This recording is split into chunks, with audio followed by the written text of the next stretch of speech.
Good evening, everyone, and welcome to today's Leadership Satsang session. I'm your leadership coach, Yukti Kapoor Mendiratta. Sincere apologies for this little slight delay today because it took me a while to wrap up my earlier session, but I'm right here on that part of the month when we open the house for any questions that you may have, because we all face challenges. And when we are dealing with challenges, and we are blessed to be a part of a tribe, then we don't need to deal with these challenges alone.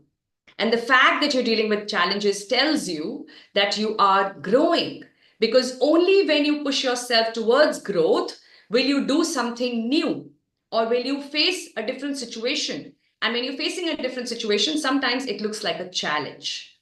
So challenge is a testimony of the fact that you are out of your comfort zone, that you are growing or making an attempt to get to where you want to be, where you deserve to be. So it's great that we are facing challenges. Those who are within their comfort zone, they don't face challenges because they don't want to go beyond what they already know. It's people like you.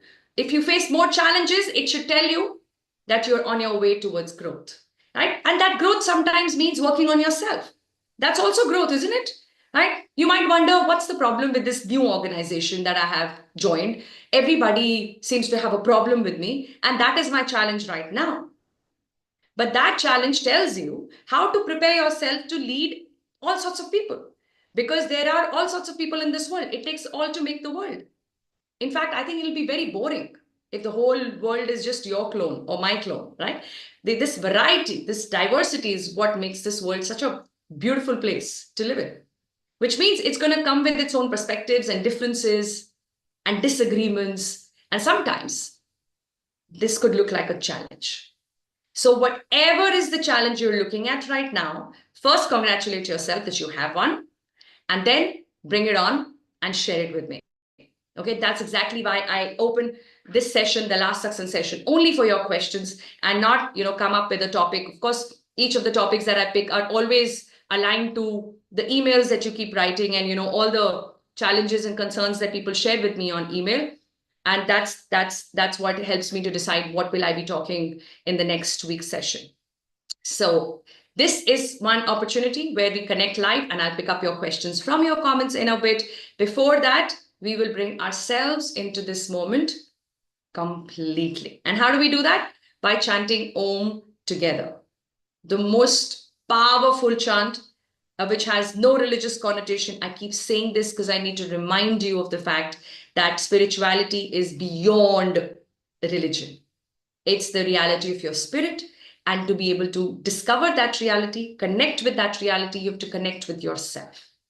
And this chant just helps you to establish that connection. You, of course, need to do it for much longer, but in the interest of time, we will chant 5 times. In your own time and space, please just do it for 2 minutes, 3 minutes, 10 minutes, for as long as you can, and you will feel the difference. You will see how it makes you feel, right? You just come back home with Om, right? Om brings you home. I just love this connection, right? Om brings you home.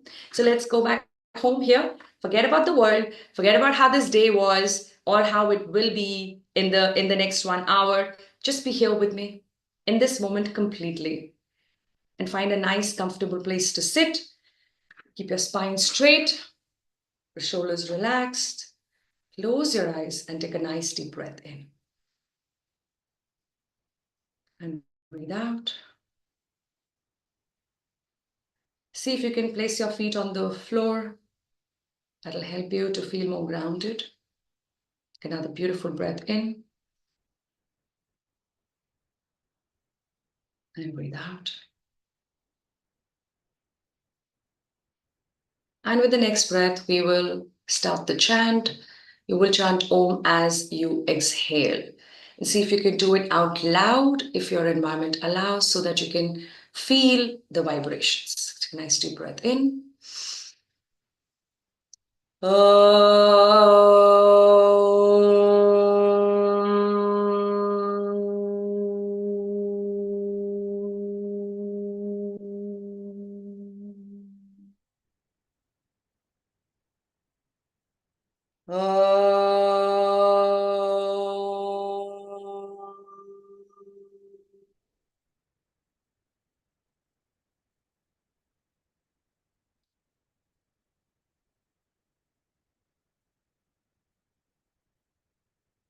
Om.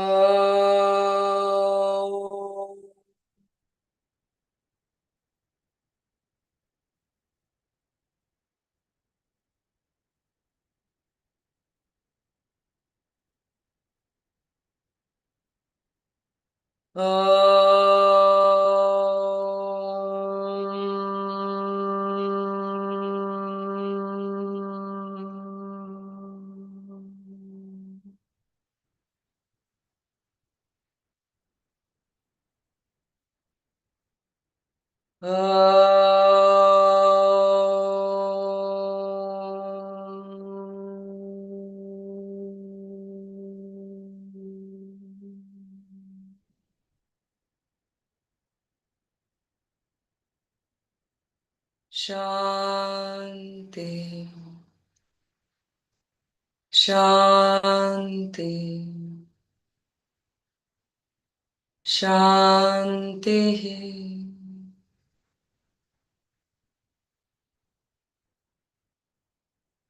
And whenever you're ready, rub your palms together till you can feel warmth between them, and then gently place them on your eyes and your ears and throat and shoulders and your entire body, and slowly come back. Come back. Come into this moment and let me know if you're 100% here. Are you 100% here? Give me 100% in the comments, please. Me 100%. Slowly come back. All right, let's see if you're 100% here. I have already answered your question, Indiran. Okay. That's nice. Okay, I see a question from you, Naveen. I will come to it, but I just want to be sure that you're here first. So, welcome, Hoishi, Achal. So good to have you here after a long time, Achal. Yeah, Hoishi, thank you for being here. Always, always. I think that's the word I can use for you. Always here, Indiran. Always here in these sessions. I love that. Surendra, always in these sessions. Thank you so much, Naveen, for joining in. Ruhi, Karnam, thank you for joining in. Karnam Prabhakar Rao, so good to have you here. Welcome. Welcome to the satsang session. Hi, Milan, so good to have you here. And good to know that you're 100% here, not just here, but 100% here. Wow, Jitendra, long time no see. Yeah, it's been a couple of minutes of separation. And it's good to end it right here with this session. So thank you for joining in. Good to have you here. All right, all right. So with that, let me open the house for your questions. Please bring it on. BIO, bring it on. Put your questions in the chat, in the comments, and I will take them in the same sequence as I receive it. I see one, I think, from Naveen. And Naveen, you're saying we are told to be genuine with who we are. But if we keep doing that, we can't be someone else who we want to be. So is it correct to sometimes behave as someone else who we want to be?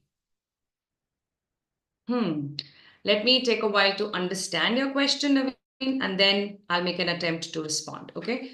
You're saying that you are a particular person, and that's what we are. We tell ourselves and each other always to be genuine, to be who you are.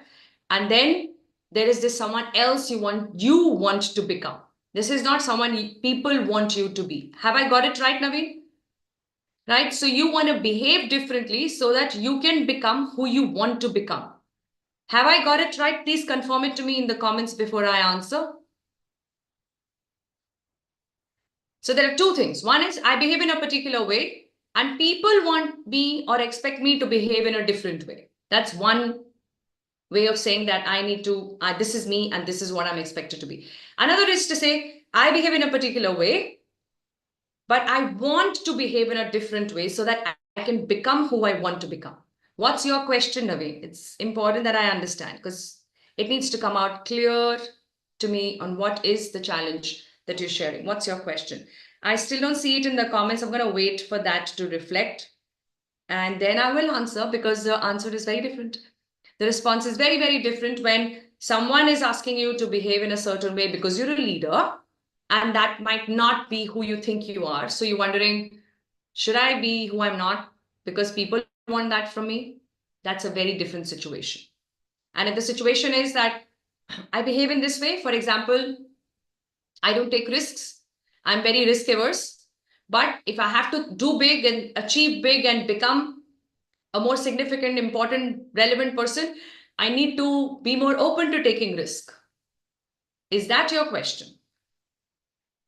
I still don't see a response from you, Naveen. I'm going to wait for that and then I'll come back to your question because it's important I understand where are you coming from.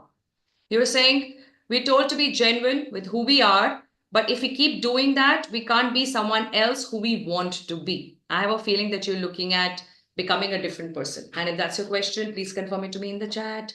Till then, I'm moving on to the next question. So I'm holding my response till I get that clarity from you, Naveen. Okay, so the next question here is from Hoishi, and she asks, what strategies can we use to motivate and inspire our team? Brilliant question.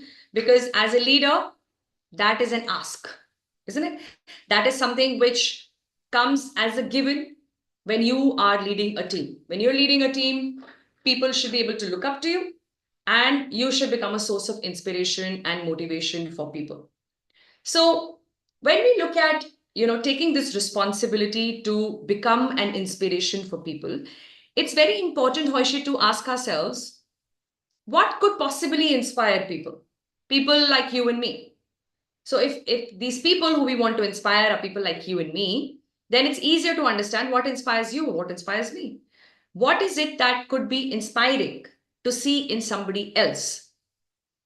And that's where I can draw my inspiration from. If I get clarity on that, it becomes easier for me to understand what people are probably asking of me as a leader. How can I be that inspiration for someone? That's one way of looking at it. So, for example, you might value character in a leader. You might value the fact that a leader should walk the talk. A leader should not say something else, do something else. And if that's a leader I see, that's a leader I respect. I get that inspiration from such a leader. And so, as a leader, I should be more willing to walk the talk. I should be mindful and conscious of that. Having said that, when we look at inspiration, it's very personal. What inspires you might be different from what inspires me. I just gave an example of walking the talk. Genuinely, that inspires me. When I see somebody who is congruent in their communication, there is congruence in the way they communicate, the way they behave, it's very inspiring for me because it's very difficult to do that. It's very easy to say, very difficult to live your life like that, to just be who you are and be comfortable in your own skin. Right? If I see such people, especially at senior level, those who achieved whatever they have achieved and they are recognized for their work and they are still comfortable with who they are and they can show their vulnerabilities and their imperfections, I think that's truly inspiring. Instead of trying to create a picture perfect scenario in front of others to say, oh my God, sab kuch meri life mein bahut hi perfect hai. I am perfect and my life is perfect. Instead of that, you show that, you know what, here are my blemishes, here are my mistakes, here are my imperfections, and that's me too. But for somebody else, something else could be inspiring in other people. So inspiration is not a responsibility that we can take as a leader, even though it is expected of us. Having said that, what we can do and take responsibility for, and we must, is to be genuine, honest, and authentic. That's a responsibility. Walking the talk, for example, is a responsibility you should take as an individual anyway, right? Whether you have a team of 2 or 20 or don't have one at all. Like being more honest and genuine is what establishes your character. And if you can hold your character, there is a substance to you. And if there is substance to you, there will be a following automatically. Leaders don't work towards creating followers. Leaders earn those followers by being who they are. You don't need to create them, right? They will just find you and they will follow you. You don't go seeking them. And I know it can be very confusing in today's social media era where we are seeking followers because followers are somewhere creating a credibility. And if we don't have enough followers, then maybe we're not making enough sense because the entire world is driven by social proof today, more than ever before. It was pretty much there before as well. But today, it's all there in front of your eyes. You can't miss it. You buy basis what other people buy. You follow basis who other people follow. You do basis what everybody else does. We are just in this mob mindset. That's what we're doing. Group thinking. We're just following like a herd, complete herd mentality in everything, in everything. And in such a scenario, to find yourself and be yourself, oh my God, it's no cakewalk. It's very difficult. Work in that direction. You will become an inspiration on your own. That's what I'm trying to tell you here. But when we talk about motivation, it's slightly different there. Motivation means what? Motivation means understanding the aspirations, needs, desires, and wants of people you lead.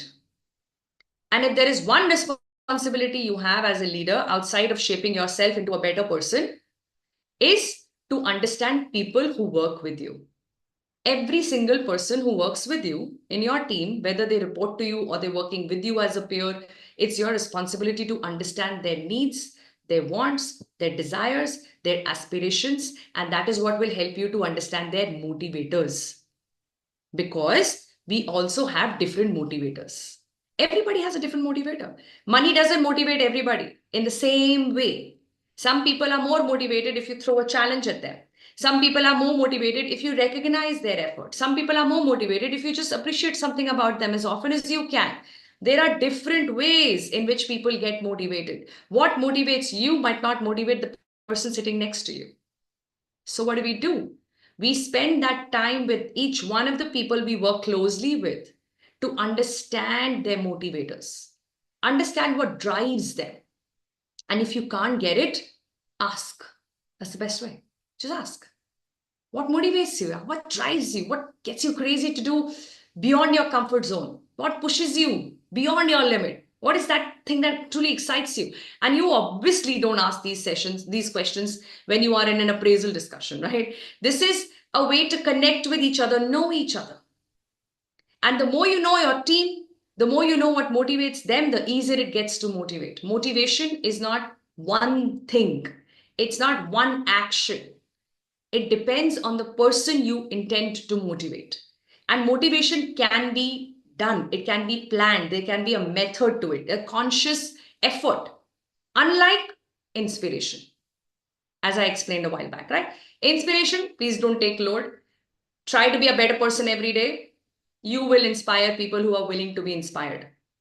Motivation needs work. And that work is for you to understand people and understand their specific motivators.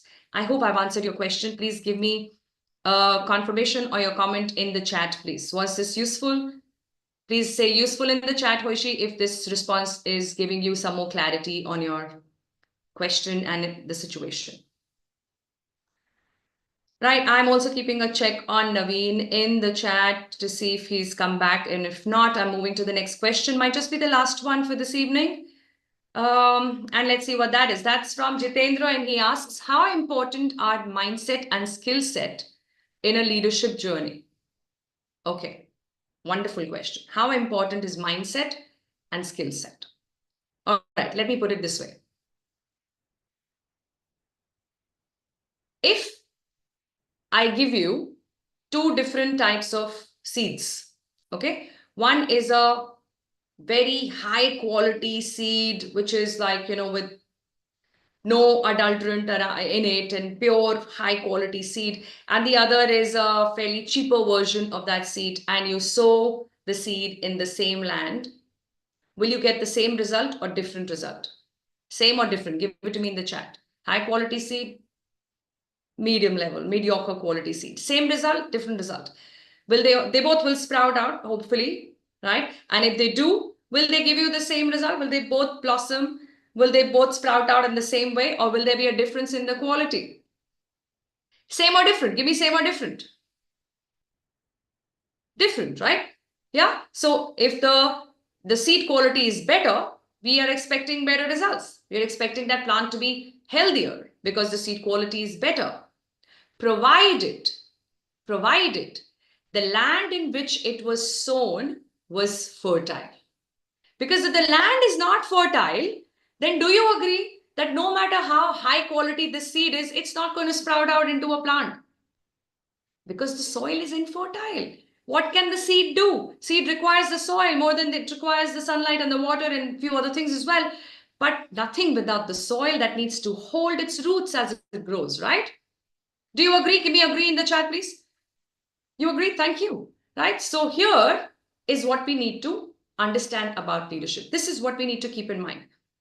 The seed is your skill set. And when you learn from a high quality source, when you learn the skills which are most needed in your environment, when you learn it from the person who excels in that particular skill, you know that you have a high quality seed there. But that seed will not blossom, will not sprout into a healthy plant if you don't prepare the soil first. And that soil is your mindset. The way you think, the way you develop perspectives, the way you allow yourself to see the world, the lens through which you see relationships and people. That is mindset. If you don't work on that mindset, if you're unaware of the many limiting beliefs that blur this vision, you know how blur our vision can be if you're seeing through a window and the window is not clean enough, then the view outside also doesn't look clear to you. You got to wipe the window clean to be able to see through it. And that is a window of your mind. If you don't clean that often enough, by the way, just as how dust settles on your windows every day, experiences of life create that blurred vision in the window of your mind also as often. Let me tell you that. It is not a one-time effort. You don't do it when you cross 70 and now you think you have the time. Or you don't do it because you attended one retreat, spiritual retreat somewhere and you think, ho gaya mera to window bilkul clear hai. My mindset has been worked upon. I'm a new person now. Sure you are. But you know what? The dust of life will keep settling in again and again and again. And you've got to keep clearing this window of your mind. You have to keep the soil fertile. You have to keep plucking out the weeds that will grow around this plant, right? So that the soil nutrients are channelized in the right direction towards the growth, the way you desire it to be. So while the seed is important, the skill is important, it doesn't have much value if the mindset has not been worked upon. And the skills can be taught by somebody else for their own interest as well. So your organization might say, you know what? I need Jitendra to perform for our profits. We've got to give him this training. And he has to learn these skills. He's got to learn how to handle the team better. Go learn team building. Go learn how to collaborate in a better way. These are skills. Communicate. Go learn how to communicate. These are skills that you can learn from external sources. And maybe you will find sponsors. But what you learn, how you learn, and what you eventually apply, that is happening here at your mindset level. Therefore, only you can and must take responsibility to work on your mindset, to keep challenging your own beliefs, to keep breaking out of them, to keep trying to go beyond your conviction, whatever you call as your conviction. I'm convinced this is the right thing. Challenge your right, because your right is not universal right, because there is no universal right and there is no universal wrong. Whatever you think is wrong, somebody else will come and prove how right it is. Do you agree? That's how it is. So can we be less righteous? Can we be more open? Can we be willing to challenge ourselves despite our 20,000 years of experience that we think we have and all the knowledge that we think we carry? Are we willing to be challenged? Are we willing to work on our mindset? If we are, then skill set is just going to accelerate the growth. That's how it helps us to become more effective as leaders. I hope that answered your question, Jitendra. Very good question. Thank you for asking. Yeah, thank you. You confirm that in the chat. Thank you so much. And that's all the time we have. I see a few more questions here. And I would like to invite you to either send them to me through email, because if I get similar questions on email, that becomes a very compelling reason for me to take that up as a topic in the upcoming satsang sessions. I will put my email address in the chat. Many of you have it already, but it is yukti@sbyacademy.com. So there it is in the chat again. And I would love to hear from you. What are the challenges you're facing that I can help you with? And of course, next month, we will meet again on the last Tuesday with another such opportunity to ask questions live here. with me as we enjoy this time together. Thank you so much for joining in every single Tuesday. Means a lot that you hear, means a lot that you're pushing yourself to become a better version of who you are. And that in itself makes me so, so proud of the fact that you're part of my tribe. I thank you so much for being you. Thank you for joining in today. I will see you next week with another insight in the space of leadership and spirituality. Till then, please take very good care of yourself.